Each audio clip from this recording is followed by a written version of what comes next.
Good evening. We are in Hebrews chapter 11. And last show we left off at verse 13.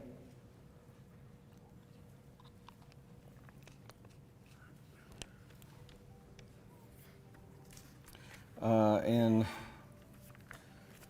let me find it. In 2 Corinthians, right near the end of chapter 4, verse 16 beginning, he says, "For which cause we faint not, but though our outward man perish, yet the inward man is renewed day by day. For our light affliction, which is but for a moment, worketh for us a far more exceeding and eternal weight of glory. While we look not at the things which are seen, but at the things which are unseen. For the things which are seen are temporal, but the things which are not seen are eternal." And of course he goes on to say in chapter 5, "We know that if our earthly house of this tabernacle were dissolved, we have a building of God, and house not made with hands, eternal in the heavens." That's kind of the idea there, verse 12, this idea of outward, temporal, things seen, contrasted with inward, things eternal, things unseen. And it says, this is in the section talking about Abraham. It backs up to verse 8 and really goes down through 19 before it starts talking about Isaac. But it says, "Therefore sprang there even of one, and him as good as dead, so many as the stars of the sky in multitude, and as the sand which is by the seashore, innumerable. These all died in faith," he says, verse 13, "not having received the promises, but having seen them afar off, and were persuaded of them, and embraced them, and confessed that they were strangers and pilgrims on the earth." Well, they were not looking at the things which are seen, but at the things which are unseen. The outward man was perishing, the inward man was being renewed. They understood that. They had revelation pertaining to that as we do. But he says, talking about these heroes of faith, and of course, again, we're in the context of Abraham and also Sarah. Sarah picks up there in verse 11, talking about her some, but it seems the reference there, verse 13, it seems to be talking about all these heroes of faith collectively. They didn't see the fulfillment of the promise, but they still died in faith, looking toward it, toward this coming Messiah, this coming fulfilled, completed scheme of redemption that was in the eternal purpose of God, according to Ephesians 3, 10, and 11. So those who died in faith, they were blessed, they are blessed, just like those who die in the Lord now. I think we mentioned last week, Revelation 14:13, "Blessed are the dead, which die in the Lord from henceforth, yea, saith the Spirit, that they may rest from their labors, and their works do follow them." So they were strangers and pilgrims on the earth. We sometimes sing the song, "This world is not my home, I'm just a passing through." Philippians 3:20, I really don't know why the King James translates it as it does. I think just about every other translation I've ever looked at that I can recall, has citizenship. For some reason, the King James has "our conversation is in heaven." I kind of understand that, conversation meaning behavior, way of life, and so it's kind of saying our everything is laid up in heaven. Maybe that's kind of what the idea is there. But again, most every other version I've looked at has it citizenship. Our citizenship is in heaven. We understand when you visit another country, you're visiting. That's not where your citizenship is. Sometimes people decide, "I'm going to move somewhere permanently," and so I knew of a missionary just a few years ago that he actually gave up his United States citizenship to place citizenship in the country where he was laboring. And he had various reasons for that. But Citizenship, that's where we belong. Our citizenship, if we're Christians, is in heaven. And so that idea of strangers, pilgrims on the earth. Then he goes on to say here in verses 14 through 16, they knew their time on earth was temporary. They're looking for a heavenly home. He says, for they that say such things declare plainly that they seek a country. And truly, if they had been mindful of that country from whence they came out, they might have had opportunity to have returned. But now they desire a better country, that is, in heavenly. Wherefore God is not ashamed to be called their God, for he hath prepared for them a city. Again, that idea of our citizenship being in heaven. Colossians 3:1-2, if you then be risen with Christ, seek those things which are above, where Christ sitteth on the right hand of God. Set your affection on things above, not on things on the earth. And in Matthew 6:19-21, Jesus addresses it from the standpoint of laying up treasure. Lay not up for yourselves treasure on earth, where moth and rust doth corrupt, thieves break through and steal, but lay up for yourselves treasure in heaven, where neither moth nor rust doth corrupt, where thieves do not break through and steal. For what does he say in verse 21? For where your treasure is, there will your heart be also. Where's our heart? Where's our treasure? Well, they're going to be in the same place. So, if they had been mindful, he says there in verse 15. In other words, they could have gone back, but they didn't. They chose to stick it out. They chose to persevere. And they all did this by faith. By faith. Over and over again, you see it here in this chapter. Listen, don't miss it. This is the writer's point to the Hebrews. This is not just a bragging on a list of Old Testament heroes. These are heroes of faith. These are heroes of the Old Testament. But there's a purpose here. The writer's point to the Hebrews is, look, they could have turned back. They had ample opportunity. They had even temptations, no doubt, to turn back. But they did not. And so what's his point?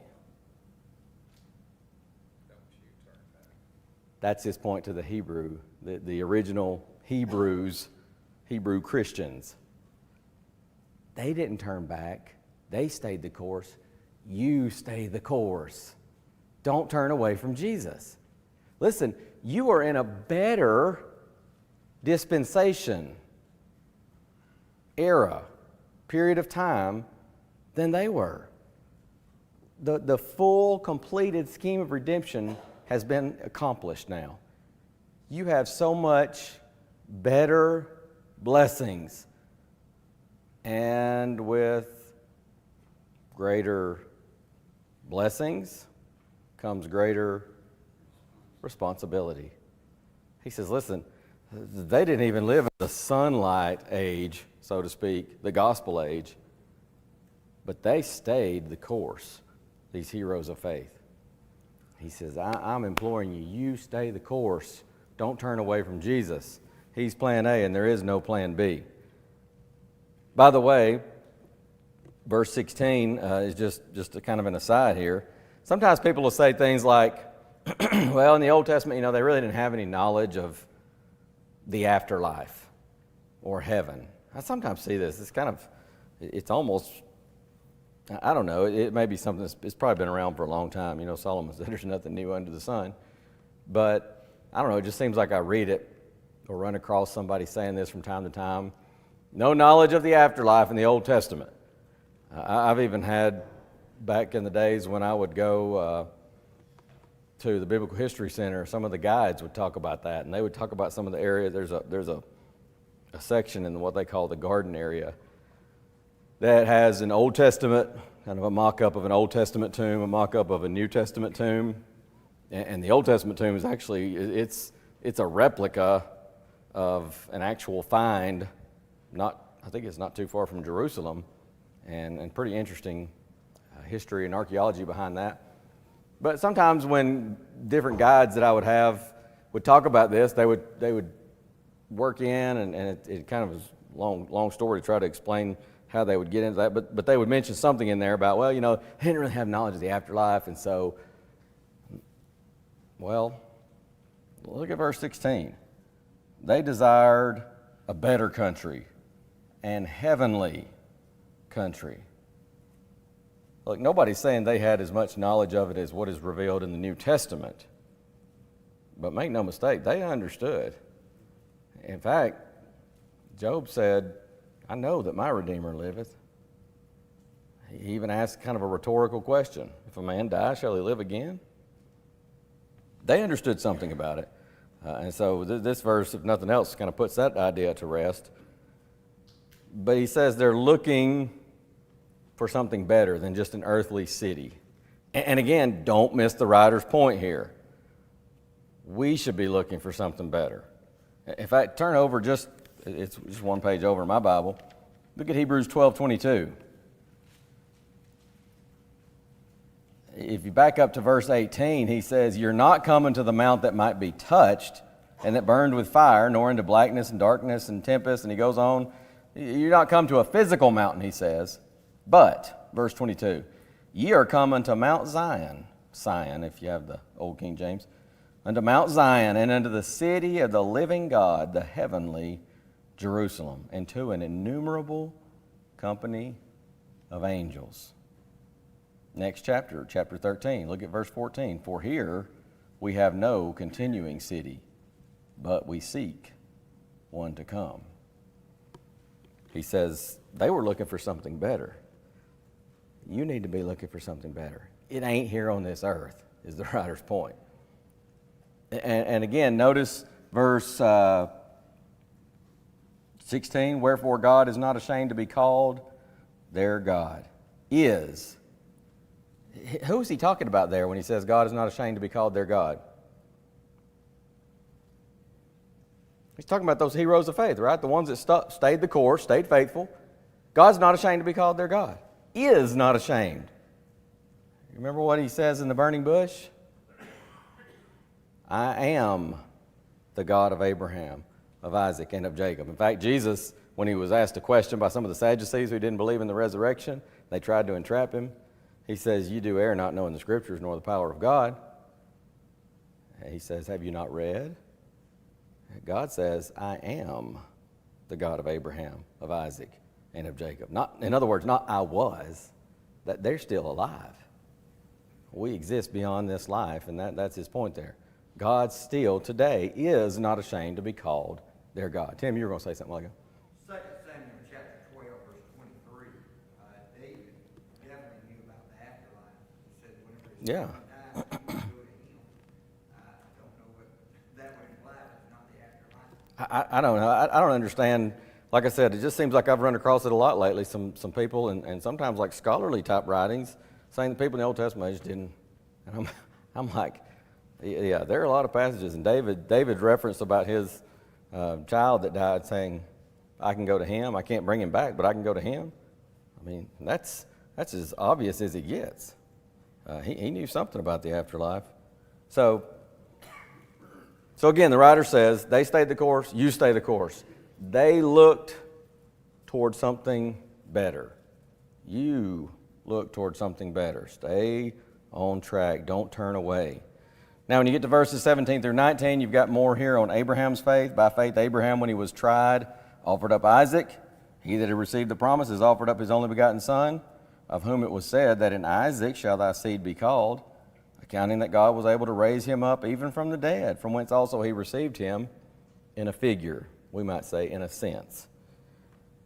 So in other words, here he's referencing Genesis 22, the first 19 or so verses, where Abraham was told to offer up Isaac, perhaps the biggest test of Abraham's faith, right? Isaac was not his only son. The text there says his only begotten son. Now, that wasn't his only son, but what the reference there is what it's saying is it was his only son of the promise. That was the promised son, Isaac. And so it says he offered up his only son. This was the son he'd been waiting on. Did Abraham understand this? No. He didn't understand why. you know what he did? He rose early the next day. In fact, that's always been interesting to me in the text. I don't know about you, but if I'm told I'm going to go and offer my child, that it might be that I'm going to go at the drop dead last minute to do that. It might even be that God would have to say, hello, what are you waiting on? Not really in a hurry to do that, are you? I'm not saying Abraham was in a hurry to do that. Obviously he was not. But this is what God told him to do. So Abraham rose early the next morning, and off he goes. And of course, even when Isaac asked him, well, we have wood, got the fire, where's the offering? What was his answer? God will provide himself a lamb. And of course, that's foreshadowing Jesus and the sacrificial death that he died for us. Abraham doesn't understand, he just does what God says. He loved his son dearly, but he did not let that keep him from obeying God. And of course, we're looking at this in hindsight. God had no intentions of Abraham offering his son. God has never desired human sacrifice. But this was a test. In fact, at least 2 times, maybe 3 in the book of Jeremiah, where God references Molech worship, where some of the kings of Israel, some of the people of Israel would offer their sons. Sometimes it uses that idiomatic expression, pass through the fire, made his son to pass through the fire. It's a reference to offering a son, to Molech. And God says, never entered into my mind, never came into my mind for you to do such a thing. But he's testing Abraham, and of course Abraham passed the test. He just did what God said. He figured God will work it out somehow. And in fact, he says here in this passage in Hebrews 11, he accounted that God was able to raise him up even from the dead, which God could do, and from whence also he received him in a figure. He did, in a sense, receive him. He was as good as dead because Abraham was going to do it. I mean, he draws back the knife. He just trusted in God. God's going to work this out. God's going to figure this out. Again, you see the faith of Abraham. Look, there's no record, at least, of anybody ever having been raised from the dead up to this point, when you're there in Genesis 22. Maybe it happened, there's just no record of it, but we don't have any record that it had ever happened. But Abraham, he believed God could do it. He knew God could do it. Of course, God can do that. Isaac, by the way, is this, we could get off on a whole other lesson, but Isaac is a type or a figure of Jesus in some ways at least. Isaac was the one and only son of promise.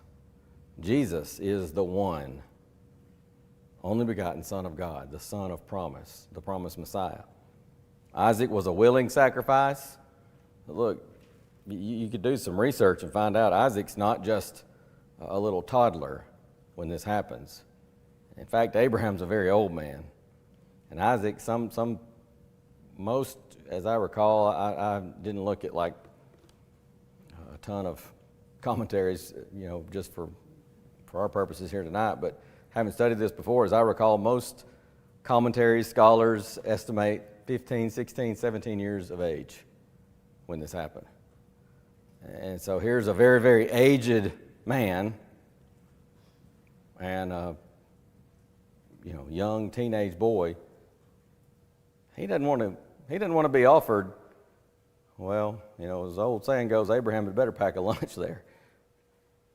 But he was willing. And you see Isaac's faith there. By the way, you see Sarah's faith, right?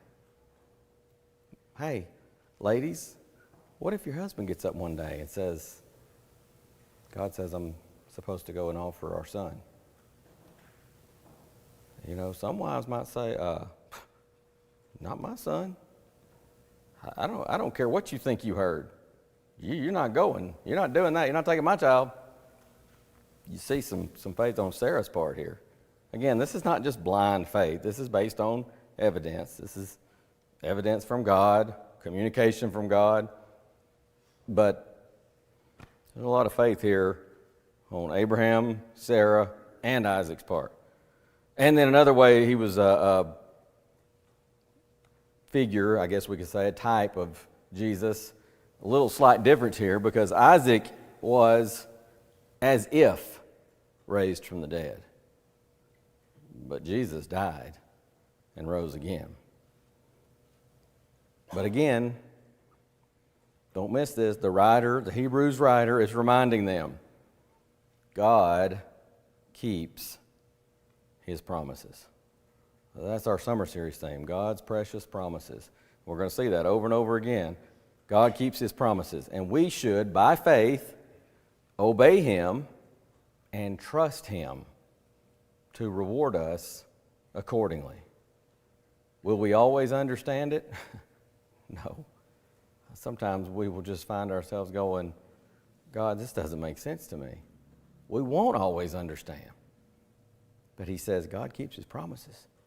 Obey him by faith, trust in him that he's going to do what he says.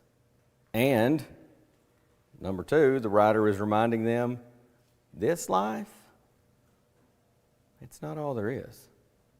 This life is short. I mean, it's just a tiny, minuscule speck compared to eternity. And so we've got to stay the course to receive that heavenly home and eternal life. That's what Abraham's looking toward. And he knows that whatever happens in that situation with Isaac, God could raise him from the dead. If he doesn't, well, I've done God's will. What's this life? It's short, but eternity's forever. And so, man, you see why we call these heroes of faith. I mean, it's just so much rich material here. Well, verse 20, you have, with my arbitrary system of numbering, hero of faith number 5, Isaac. By faith, Isaac blessed Jacob and Esau concerning things to come. Number 6 is verse 21. By faith, Jacob, when he was dying, blessed both the sons of Joseph and worshipped, leaning upon the top of his staff. These are found in the book of Genesis. Isaac, referenced there, Genesis 27, 28, and really some other passages as well in Genesis. Jacob, Genesis 47, 31, and 48 are the events referenced here. Number 7 would be in verse 22. By faith, Joseph, when he died, made mention of the departing of the children of Israel and gave commandment concerning his bones. Well, Joseph knew they would leave Egypt. How did he know that? God had promised him. And so we could say he knew it by faith, which comes by hearing, and hearing by the word of God. God had made a promise. And so Joseph says, when he's dying, or before he died, you take my bones with you when you leave Egypt. Do you wonder if maybe his family and some of the other Israelites said, why would we leave Egypt? Things are going well. Maybe he had taught them about the promise, and maybe they had talked about that and understood why. There's no indication that they questioned it, so maybe they had that knowledge as well. I dare say there are probably some of them that are thinking, life's pretty good here. Why would we leave? But he tells them, you're going to leave. This is in Genesis 50, 24 and 25. And when you do, take my bones. And so that's what they did. Then you get to verse 23, hero of faith, number 8, by this wholly arbitrary numbering system. I guess you could call it 8A and 8B, Amram and Jochebed, because it says, by faith Moses, when he was born, was hid 3 months of his parents. Now, make no mistake, it says by faith Moses, but it's referring here to Amram and Jochebed, his parents, because by faith Moses, when he was born, was hid. Well, he was just a baby, right? Who did the hiding? His parents, particularly Jochebed, his mother. But he was hid 3 months of his parents because they saw he was a proper child, and they were not afraid of the king's commandment. So this is, again, not Moses' faith here, but his parents' They didn't fear the king. They feared God. Then you go 24 through 29. This is number 9 by my numbers.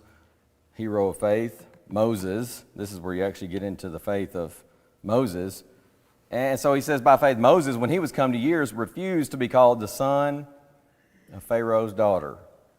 We studied some about that last year on Mother's Day, looking at 3 models of motherhood and how Moses had this kind of adoptive mother and Pharaoh's daughter. But whether, we don't know. It may be that she allowed Moses to go back and visit his mother from time to time, or it may be that his mother was allowed to come visit him from time to time. We don't know. You're getting in the realm of speculation there, but even if you allow a very generous, children were weaned much later in that culture than they are now, but even with a very generous allowance for that, you're talking 5 or 6 years of age at most. And so it's hard to imagine, even with just constant drilling, that a 5 or 6 year old child grows up and says, hey, I refuse to be called the son of Pharaoh's daughter. Somehow or another, it seems his mother, and perhaps father as well, had some influence. Because when he comes, how does the King James say it? When he was come to years, he says, I'm not an Egyptian. I'm not Pharaoh's daughter. I'm a Hebrew. And so you see the faith of Moses in that, faith that would have had to have been instilled in him by someone teaching him. Were you going to say something? Are you aware of anything that would imply that his mother did not continue to be his caregiver even after she stopped weaning? No. And that could be a possibility as well. I've always envisioned that she continued to be his caregiver. Maybe so. Now, I guess I never thought to question it, but because he received this teaching. Yeah, he definitely got the teaching from somebody somewhere along the way, and that's, yeah, he's not going to get it from Pharaoh's daughter. Now, I have no doubt she probably cared about him and probably made sure he had the finest education as far as secular goes, and probably the nicest of stuff, but spiritual training, he ain't getting that in Pharaoh's house. And it's very interesting. Some of the apologetics press guys, I remember very well when we attended, Reagan and I, when we first got married, we attended Panama Street in Montgomery, and the AP guys pretty much all attended there at that time when they were in town. But whenever Brother Frank Chester would be out of town, usually like on a Wednesday night, a lot of times one of those guys would speak, and just hearing some fascinating lessons. But I think it was Kyle Butt and Eric Lyons that I heard both do similar but different material, where they talked about having done some research, and you can research like Egyptian medicine and how they treated different things, and just crazy, outlandish stuff that they would do to treat things. And then you go and you read the Pentateuch, especially like in Leviticus, some of those dietary restrictions and hygiene laws and things like that. It was light years ahead of Egypt. And here's Moses, who grew up in Egypt, and yet that's not what he teaches Israel when he's giving them their law. I wonder why. How could he know about some of these things? He couldn't, unless it was revealed to him by deity. And of course, he wrote by inspiration. But yeah, I don't know. I'm gonna see if I can look into that, because I'd never really thought about it the way you said it. So now you got me curious. So I'm gonna have to remember to check that out. But yeah, he definitely got training somewhere, because when he came to years, he says, "I'm not an Egyptian. I'm a Hebrew." So, what'd you say here, Micah? Let me look. Would you say Exodus 2?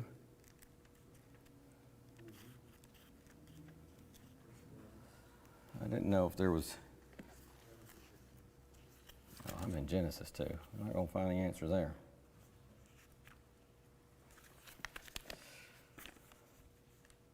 Let's see.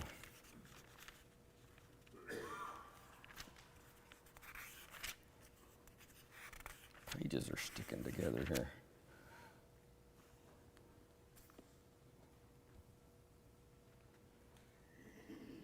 So the child grew, verse 10. She brought him unto Pharaoh's daughter. He became her son. She called his name Moses and said, because I drew him out of the water. So I don't know. It may very well be that she continued to offer some type of caregiving in some form. I don't think there's anything that we could say for sure one way or the other, but that's, it's just funny to me. I never really thought about it that way, but I mean, it certainly is a possibility that she kind of, and you can sort of see, especially as mama, her saying, hey, I kind of become attached to this little fella. Would it be all right if I, maybe you need some help.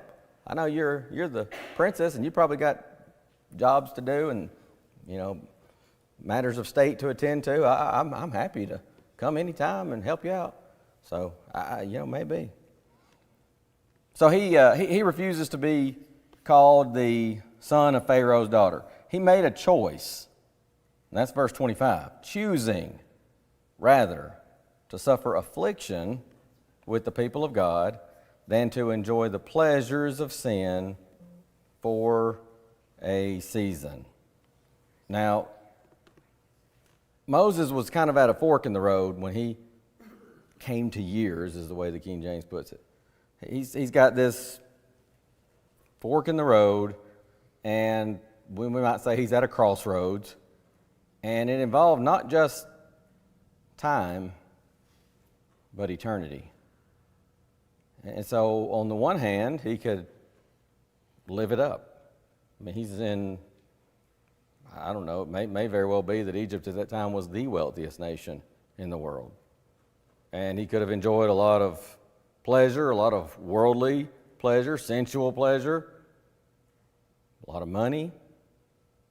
Or, as he chose to do, he identifies with the Hebrews and ends up kind of an outcast, and some of that Moses kind of went his own way with. God never told him to go out and just kill an Egyptian, but he was at a crossroads, safe to say.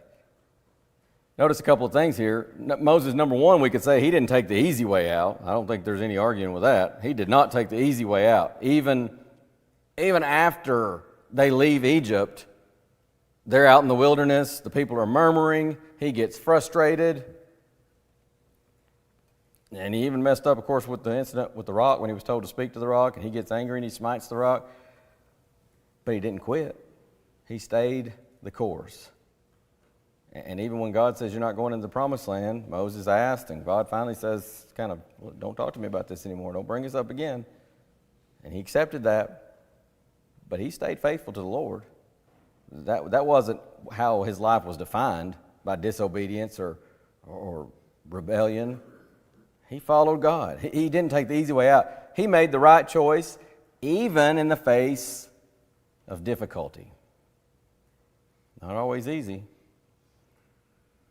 And third, we could say Moses was willing to pay the price to be a child of God and an heir of eternal life. And I put in my notes, were these Hebrew brethren listening? I don't know. It's one of those curiosities. The Bible doesn't always answer every curiosity that we have. I've often wondered as I've read the book of Hebrews, what happened to these brethren? Did they receive the teaching and stay the course, stay with Jesus? Did they turn away anyway? I guess probably most likely a little bit of a mixture. But I put in my notes, were these Hebrew brethren listening? And then I put in bold, underlined font, are we listening? Moses didn't take the easy way out. He made the right choice, even in the face of difficulty. And he said, I'm willing to pay the price. Because he's looking beyond the tip of his nose, as we sometimes say. And that's what it goes on to say here. Where do we leave off? Verse 25. Choosing to suffer affliction with the people of God, than to enjoy the pleasures of sin for a season, esteeming the reproach of Christ greater riches than the treasures in Egypt, for he had respect unto the recompense of the reward. He's looking beyond the here and now, what's just right in front of his face, to further off in terms of eternity. That's the reason for his decision. He looked beyond the here and now. Moses also, by the way, is a type or a figure of Christ. A prophet shall the Lord your God raise up unto you like unto me, he said, Deuteronomy 18:15. Acts 3:22 and other passages identify Jesus as that prophet. Like his parents, Moses feared God, not the king. Now it's interesting because in verse 27 there it says, by faith he forsook Egypt, not fearing the wrath of the king, for he endured as seeing him who is invisible. When you look at Exodus 2:14 and 15, it is where Moses, he had killed an Egyptian, buried him in the sand. He sees two Hebrew brethren fighting the next day, arguing, and he tries to reconcile them, and one of them gets mad and says, who made you a prince and a judge over us? You going to kill me like you did that Egyptian yesterday? And it says there in that text, this will be verse 14 of Exodus 2, Moses feared and said, surely this thing is known. And of course, when Pharaoh hears, he seeks to kill Moses, and so Moses fled from the face of Pharaoh. And so sometimes people say, well, it says he didn't fear the king, he didn't fear Pharaoh, but it says there he did fear. I think this is the pretty obvious answer to me is it's when he returns. When he returns, God is with him, God has commissioned him, and so he says to Pharaoh, he goes boldly before Pharaoh and says, thus says Jehovah God, let my people go. And just before the death of the firstborn, the final plague, Pharaoh kind of says to Moses, get out of here, and I don't want to see your face again. And Moses gives it right back to him, and he says, oh, you've spoken right. You won't see my face again. You've been warned. That's paraphrasing it, but that's essentially what he says. And it says Moses, he turned and he was out. And you know what? Later on, wasn't just a few hours from that, death of the firstborn, Pharaoh finally just says, y'all just get out of here, changes his mind, chases them to the Red Sea. God parts the Red Sea for Israel. Pharaoh still just, sometimes you just kind of like, what is this guy doing? Some of his own people even said to him, do you not see Egypt is destroyed? Let these people go already. He goes into the Red Sea after him and, of course, drowns with his entire army. Robert, were you going to say something? Is the terminology that's used in Hebrews for a season, is that a shadow of what Jesus experienced in Matthew chapter 4 in his temptation? Satan offered him the kingdom, food, fall down and worship him, and it said that he left him for a season. It's almost, Moses had the same choice that Jesus had. Of course, Jesus chose to suffer the afflictions that he did to the cross. Well, Moses chose to suffer the affliction with the children of Israel, and I didn't know if that was a shadow of that. I don't know. I think here what you see is that idea that, don't make the mistake of thinking that sin is not, in some way at least, pleasurable. It is, but it's something that is for a season. It is so fleeting, so it can never satisfy, it can never provide contentment. But the devil, it's just like if we're fishing. If I'm going fishing, I'm not going to put, you're not going to put something in the water as bait that the fish don't even like. You're going to put something that they like. That's how you lure them. And so Satan is not stupid. He knows to try to lure us with things that are enjoyable. But it's looking beyond just the here and now. It's looking beyond that for a season period to, okay, well, what's the end result? What are the consequences? And that's what's so difficult for us sometimes. And see, that's what Moses and Jesus both did. And yeah, Jesus and Moses have that, and again, Moses being kind of a figure, a type of Jesus. But yeah, Jesus, same thing. He looked beyond that, even all those grievous temptations, and he said, I can see beyond this, Satan. You're not fooling me. But Moses, verse 28 says, through faith he kept the Passover. He endured seeing him who was invisible. Verse 27, he did what God said to do because he believed God would keep his promise. And so they passed through the Red Sea as by dry land. which the Egyptians are saying to do, were drowned. And you see that in Exodus 14. Faith plus action means we move forward. He says, stand still and see the salvation of the Lord. It's interesting that the people are saying, let's turn back. Moses says, stand still. God says, you go forward. And that's what God always tells his people to do, go forward. That's what God's work does. It goes forward. Nothing, no one can stop it. What sometimes happens, though, is we as his people stand still or we turn back. But God's work is going to go forward. Bob, you were going to say something. We think about people, our brother in India that was talking on Sunday night.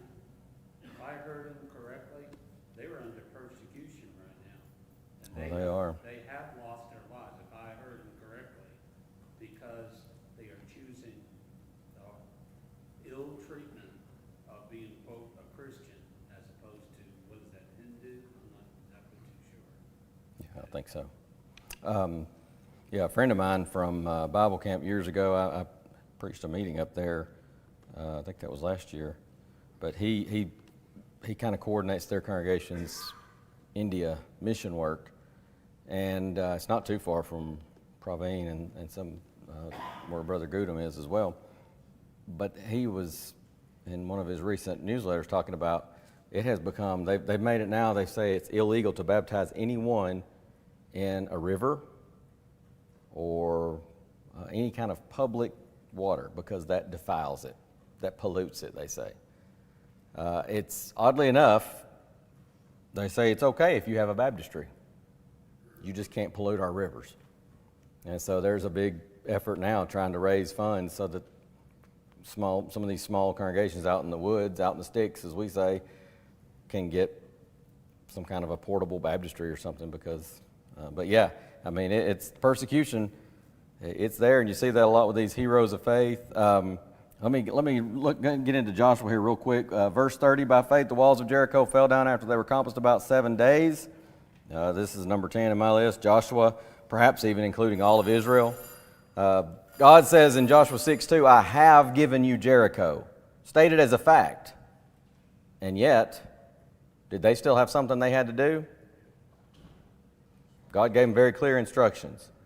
And you know, today, God has given us salvation through Jesus Christ. And yet, is there something you and I must do in order to obtain that? We've got to obey what God said to do, right? Very clear instructions. Then he goes on, verse 32, he talks about, 31 talks about Rahab, her faith. She's not commended for her lie, by the way. She's commended for her faith. God never condoned that lie. And then verse 32 mentions Gideon, Barak, Samson, Jephthah, David, Samuel. And he'll talk about these works of the faithful, results of their faith, the sufferings and afflictions they endured. They didn't even live to see the promises fulfilled, verse 39. We live in the dispensation where it has been.